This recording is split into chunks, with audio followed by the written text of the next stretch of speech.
Welcome to our Phonics and Reading Information Workshop. We aim to introduce you to the system we use to teach the children to read and write. We will be covering how we teach reading at school, how you can help at home, and looking at ways in which we can help children to become more confident readers. So starting with phonics, when we're with the children, we call them letters and sounds. The idea behind phonics, or letters and sounds, is that each letter, which is called a grapheme, has a corresponding sound. This is called a phoneme. And the emphasis is on the correct sound and sounding out the letter, the grapheme. In reception, we begin in phase 2. We say the letter name and the corresponding sound. Our first sounds then are S, and the corresponding sound is S, A, and the corresponding sound is A, T, and the corresponding sound is T, P, and the corresponding sound is P, I, and the corresponding sound is, wrong way around, I, and the corresponding sound is I, N, and the corresponding sound is N. We use the multi-sensory approach and the storytime phonics scheme. So when we teach the sounds, we begin to teach actions too. It helps the children to remember.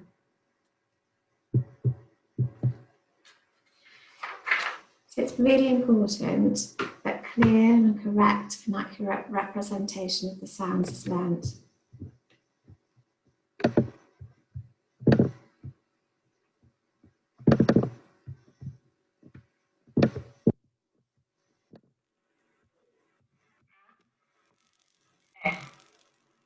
I, O, A, E, I, O, U, O, R, O,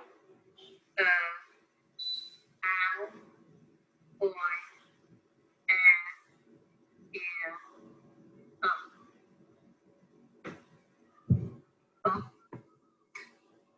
G, J,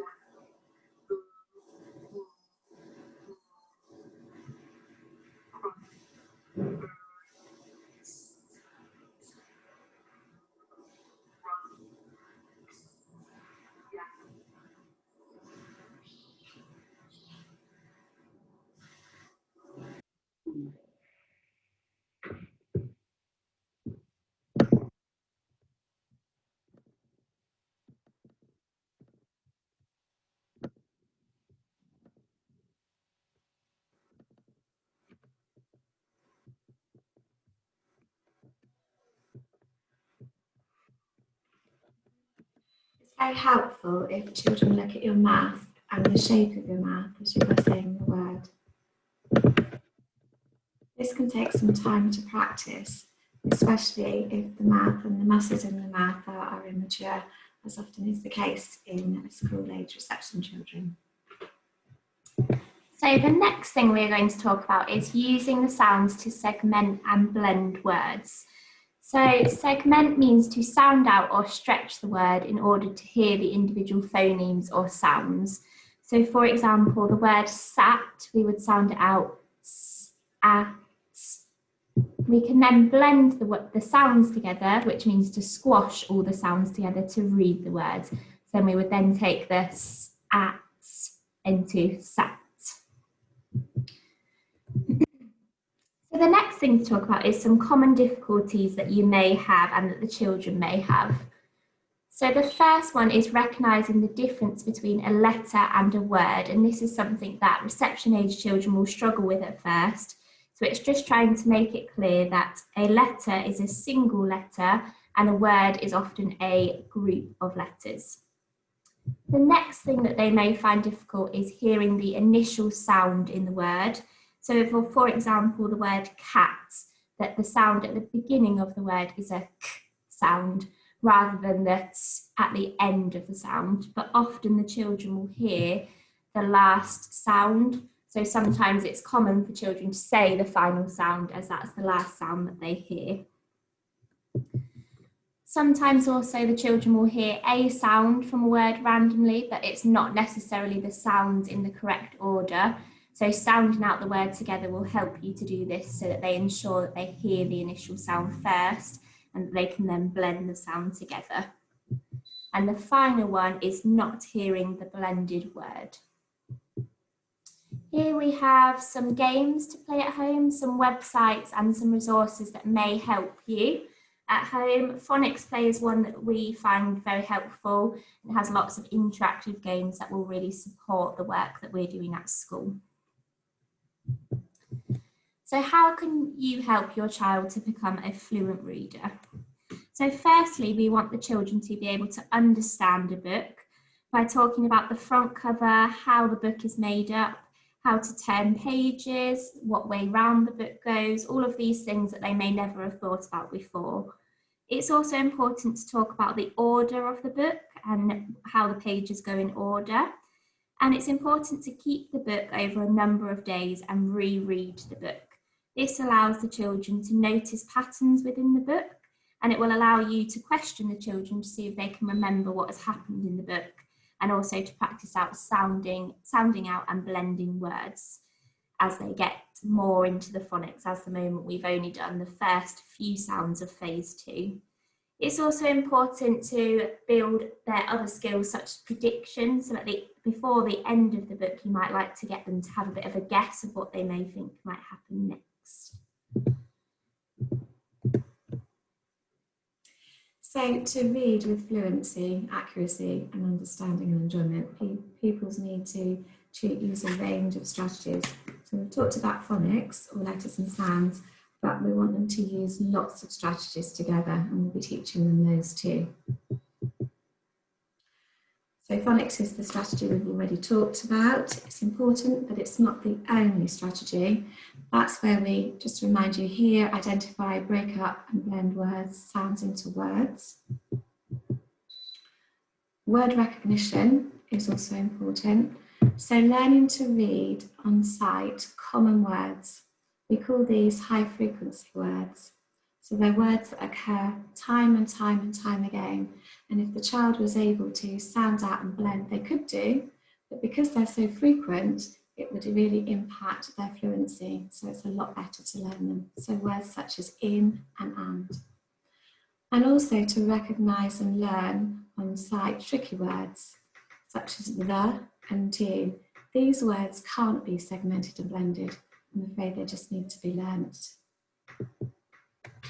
So another strategy that you may find helpful is the children's knowledge of grammar and their grammatical knowledge. And this can help them to draw on their understanding of speech and language to work out the sense of a sentence. So sometimes when children are reading, if the sentence that they have read doesn't quite make sense, they've possibly misread a word or may not be able to sound out a word. But often the children will pick up on this by realising it doesn't make sense because they've heard the sentence out loud and they can pick out that it doesn't quite make sense. And then they can often self-correct themselves without rereading the word. Although they can do this, we would encourage you to go back to the word that they struggled with and try and get them to sound out, or you to tell them what the word is, if it's a tricky word, for example, that they may not be able to sound out, just to help them to really understand why it didn't quite make sense. So an example then, 2 sentences.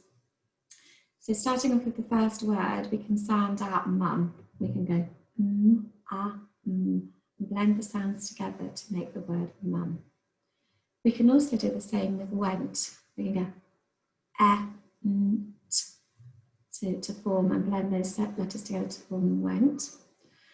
2 is a tricky word that needs to be learned. The is a tricky word. We can also sound out and blend shops. So we can say sh, o, s, shops. And then once we've sounded out and blended these words, it's a good idea to go back over the sentence and reread it for fluency. So we're going to go back and say, and we'd probably need some help with this, Mum went to the shops. We continue with the second sentence, and again, this is a tricky word, she, and we could try and sound out but the we might know whether it might be a end. So then we might start to think, well, what would make sense? We know that Mum went to the shops. What might she be doing at the shops that begins with the sound and ends with a sound? And through talking, we might come up with the word bought. And we continue in that vein to work out some, and then sweets. And we can sound out sweets, eat. As you notice, some of those letters, some of those letters and some of those words make one sound. So, for example, we've got S in sweets and E in sweets as well. It's using all of the strategies. So the next thing that we may use to help us is knowledge of context. So the children can draw on their knowledge and understanding of the content of the story. So for example, if you've already read a couple of pages of the story and you're getting to know the storyline, for example, if they've gone to the shops, as we've said previously, they may be able to use that to help them see what might be happening next. So this is using what they know about the story and what makes sense. After segmenting and blending, reread the sentence to help aid this. Another thing that will help is picture clues, which we're going to come on to next. So books with pictures are really key to develop a range of skills that a good reader needs to have, such as prediction, discussion, inference. There are so many things that the children will get from just a picture book, even though there are no words in the book. So it's a really good idea to look at the pictures and talk to your children about what might be going on and have that discussion. And as we've said previously, it's helpful to, at the end of the page, maybe ask them what they think may happen next to see if they're following on the storyline and understanding what is happening in the book. So here's an example of a page in a book, and you can see that some of the words are blanked out there because some of the children may not be able to read these words, but they can use the picture to help them. So we can see in the picture that we've got two characters there and one is holding a key. The first sentence says a something was in the box. So the children and yourselves can look at the picture, and it's helpful to have that discussion with them and ask them, what do you think may have been in the box? What can you see? Those sorts of questions to see if they can pick out that it was a key. The next sentence says the something was something. So it's looking, seeing if they can pick out those clues from the pictures to work out what might be happening. And you would carry on with that for the next couple of sentences, really using the picture and discussion to see if they can use that to support them and work out what those words are. So there we have, a key was in the box, the key was glowing, it's a magic key, said Biff. She picked up the key and the magic began. So by looking at that picture, you may, with a bit of help and discussion, the children may be able to realise what those words are, but this will need support from yourselves. So reading at home then, this is really important and probably one of the main things that we really would like you to get into a routine of doing as your children are in reception and all the way through the school really. So we would say some top tips are to choose a setting where your child can concentrate and they're comfortable. It's a nice quiet space. Choose a time that is good for you and your child. It's probably best that you're not rushing around and busy, but choose the best time that you find works for you. Everyone finds it different. Some people like to read in the mornings before school. Some people it's bedtime. Some people it's other times. So whatever works for you. And this is a time for your child to read to you. If you find they are struggling, even a sentence or one page is better than nothing at all. So we would say frequent short sessions are better than one long session. We really want the children to have reading for pleasure and for them to enjoy it, and we don't want it to become a chore. So if you find that longer sessions are sort of making them feel like this, then short sessions, even if they're only reading a couple of words or one sentence, is much better, then they're going to continue to enjoy it. We would like you to try to hear your child read every day. We know this is tricky and that you're busy, but even just reading a sentence or a couple of minutes of reading would be really helpful, and it will make reading a habit for them and really help them develop as readers. Please record a comment briefly in the reading diary if you can, which and put the book together with the reading diary in the Dropbox when your child is ready for the change of books. At the moment, due to the current situation, we will only be changing books on Thursdays, but we would ask you to return the books on a Monday to allow us time to quarantine the books before they're sent out to another family.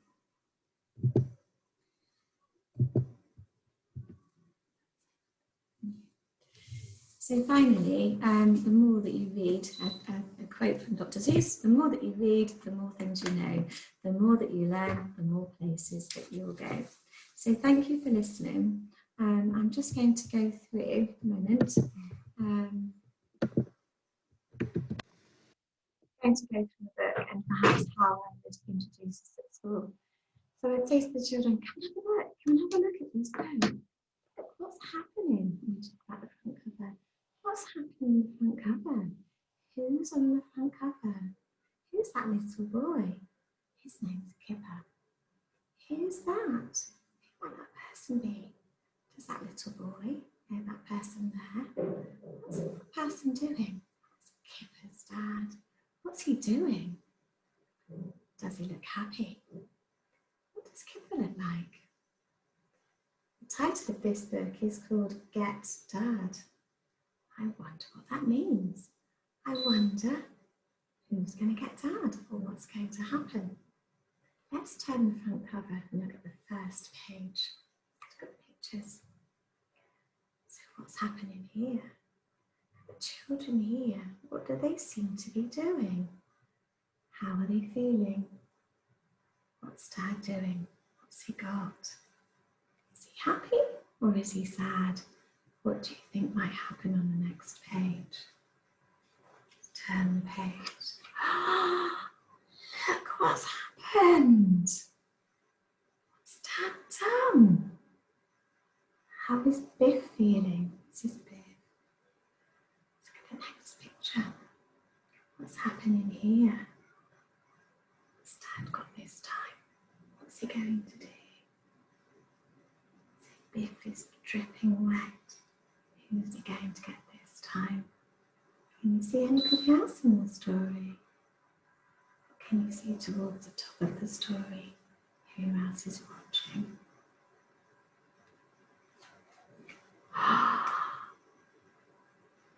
She's got very, very wet. He's soaking. Let's look at the next page. What's Dad got this time?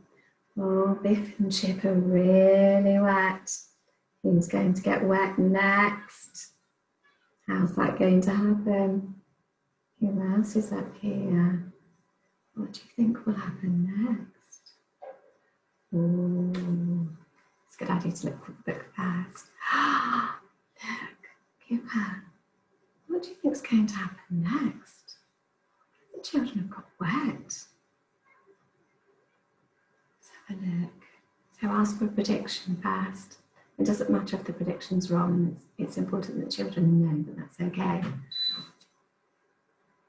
Okay, I'm going to look up here at the top of the picture. And then we're going to open the page and then talk again about what might happen next. And then finally at the last page. So this is called book talk. And as we said earlier on, it's really important to look at the pictures. It's really important that the children get a sense of the story because it really will help them with their reading. So then I go back to the front cover and we talk about the meaning of the title, Get Dad. And then I say to the children, now we're going to look at the words and how the words tell the story. And we start to look at the words and match it to the pictures. So if I know that there's a tricky word in here, what I tend to do is I tend to look at it first. So go with a tricky word. And I talk to the children about sounding it out. And I talk to the children about the fact that it's the capital G. So we sound out G and O. And we try and blend it together. We go go, go, go, O, go, O, go. And that doesn't make sense. And that's because it's a tricky word. So unfortunately, it's the word that we have to learn. So we say that this isn't go, it's the word go. So we look at it and look at the letters in it, and then we look to find it all the way through the rest of the book. Is it on this page? And what letters make the word go? And is it on this page? Is it on this page? Can you find it? Can you spot it? Can you point to it? And what's that word mean? What's that word? And we go all the way through the book, spotting and finding the word go, because that's a tricky word. And then we come back to the beginning of the book and we make sure that the children put their pointing fingers underneath the word as they read. They need to track the word. So we remind each other what that word means, what that word is, and it's go. And then we can sound out and move on to the next word. And we sound it out, so we go oh, and we say that much more quickly, until we blend the word on. And then we move on to the next word. It's important that the children do this, they actually track the word. And then again, that's another capital letter, which the children might not know. And we sound out and and we look at the pictures as well, and we try and see if we can squeeze the sounds together and form the word dad. And then we'll go on to the next page and we'll carry on reading like this. So it's a lot to do in one session, so actually you need to break the session down, and it may be that actually you'll go through and read just 2 or 3 pages like this to begin with. It may be, because you have the book for several days, that actually what you'll do is just do your book talk in one session, and then when you come back to your second session, you just quickly remind your child of what they've seen, and then start to read the words. And just do a few pages at a time. You really do need to see how the children are interacting with blending and sounding out and using the picture cues and reading. Just to tell you as well that inside the front cover there are lots of ideas to do with the book at the front, and also some games to play at the back. So there's lots of ideas to support the reading of this, so it's not just a one session activity reading, it's a couple of sessions. So thank you very much for listening. Thank you.